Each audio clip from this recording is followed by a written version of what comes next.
धोने वाली बहू। शादी के पहले से ही विभा को कपड़े धोने का बड़ा शौक था। कभी नल के नीचे तो कभी तालाब के पास। अरे मेरी नीली वाली लुंगी नहीं दिख रही है।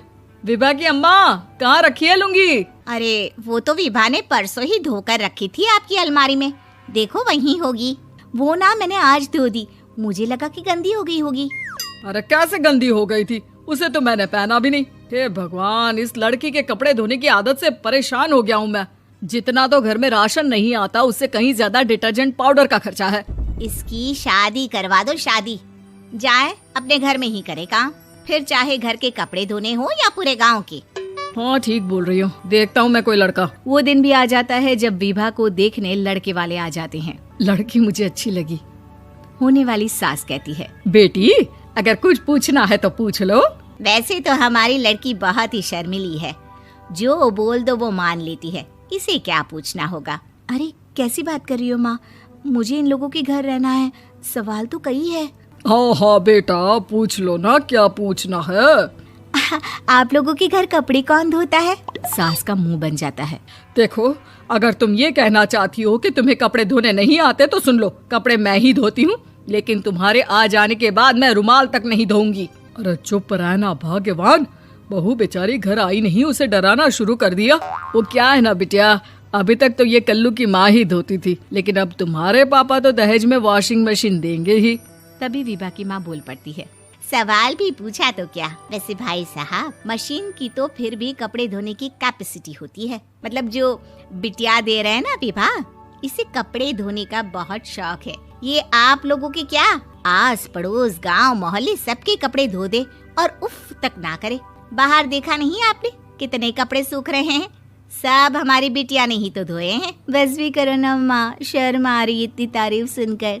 और तो और एक दाग निकाल कर दिखाओ तो मान जाओ। हाँ अच्छा अच्छा, माफ करना बेटा, मैंने गलत समझा। हमें तो रिश्ता बहुत पसंद है। और ऐसे जुड़ जाता है रिश्ता कपड़े धोने का शौक रखने वाली विभा का। उसकी शादी हो जाती है कोयला फैक्ट्री में काम करने वाले कल्लू के साथ। शादी के बाद अचानक विभा चिल्लाती हुई सास के पास आती है। सासू माँ, अरे सासू माँ कहाँ है आप?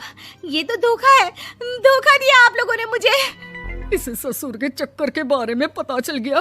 अरे तो उसमें तुझे क्यों धोखा मिला है? अरे नल में पानी नहीं आता, कपड़े कैसे कब धुलेंगे? अच्छा अच्छा, तू पानी नहीं आ रहा उसकी बात कर रही है। तो आपने क्या सोचा? कुछ नहीं। अच्छा हाँ, तेरी माँ ने कहा था कि कपड़े धोने का शौक है तुझे, याद आया मुझे। शौक शौक बोलकर कपड़े धोने वाले मेरे जुनून को कम ना आके सासू माँ, कपड़ा धोना मेरा गुरूर है। तभी पति भी वहाँ आ जाता है। अभी अभी मैंने इसे सनी देओल की फिल्म दिखाई है, उसी के डायलॉग मार रही है माँ। अच्छा सुन, साफ साफ बता रही हूँ, पानी सुबह 4 से 6 और शाम को 10 से 12 आता है, समझी? विभा टाइमिंग सुनकर हैरान हो जाती है। ये क्या भूतों का मोहल्ला है?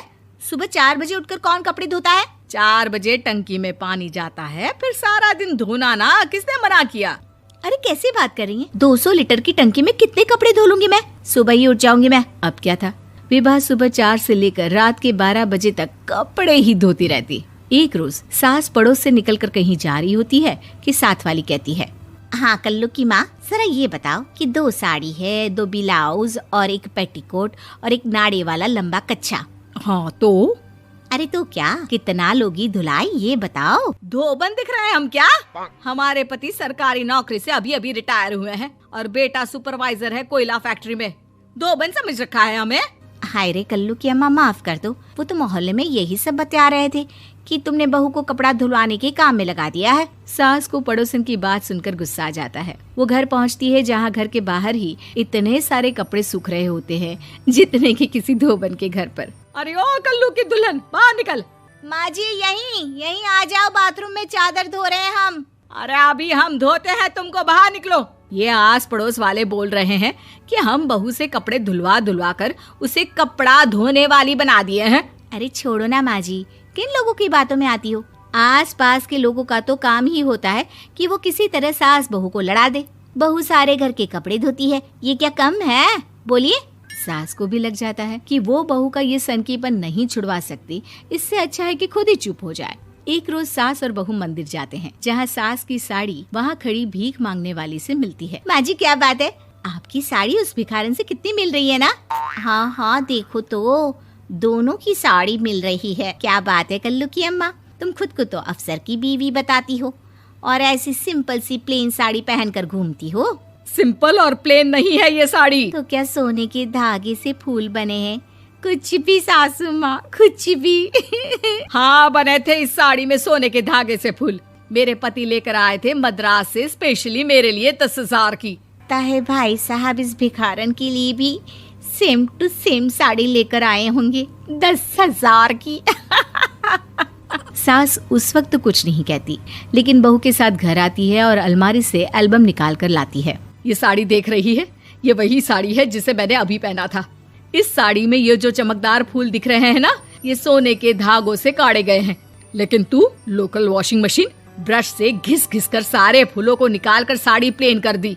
मुझे माफ कर दीजिए सासू माँ। और तो और, जब मैंने तुझे तेरी गलती के लिए कुछ नहीं कहा, लेकिन तूने तो सबके सामने मेरा मजाक ही बना दिया। क्यों? बहू को समझ में आ जाता है कि अब से उसका कपड़े धोना बंद।